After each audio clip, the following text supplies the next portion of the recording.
अल्पसंख्याक प्रशिक्षणासाठी मार्टी संस्थेला चालना देण्याची मागणी महाराष्ट्र राज्य अल्पसंख्याक आयोगाचे राज्य सदस्य वसीम बुरान यांनी उपमुख्यमंत्री अजित पवार यांच्याकडे केली आहे। राज्याच्या पावसाळी अधिवेशनाच्या पार्श्वभूमीवर महाराष्ट्र राज्य अल्पसंख्याक आयोगाचे राज्य सदस्य तथा सोलापूरचे सुपुत्र वसीम ख्वाजा मोहम्मद बुरान यांनी 3 जुलै रोजी विधान भवन मुंबई इथं राज्याचे उपमुख्यमंत्री अजित पवार आणि अल्पसंख्याक विकास मंत्री दत्तात्रय भरणे यांची भेट घेतली।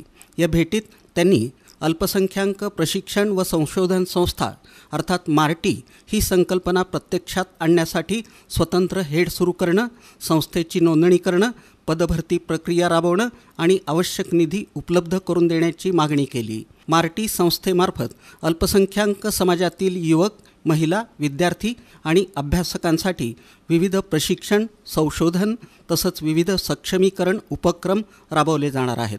परंतु अद्यापही या संस्थेचा स्वतंत्र हेड सुरू करण्यात आलेला नाही। तसंच नोंदणीकरण, नियोजन आणि निधी वितरणास विलंब झाल्याचं त्यांनी निदर्शनास आणून दिलं। राज्य शासनानं सकारात्मक निर्णय घेऊन ही संस्था तातडीनं सुरू करावी अशी अपेक्षा वसीम बुरान यांनी व्यक्त केली। या उपक्रमामुळे अल्पसंख्याक समाजाच्या शैक्षणिक आणि सामाजिक सक्षमीकरणाला मोठा आधार मिळेल असा विश्वास त्यांनी व्यक्त केला।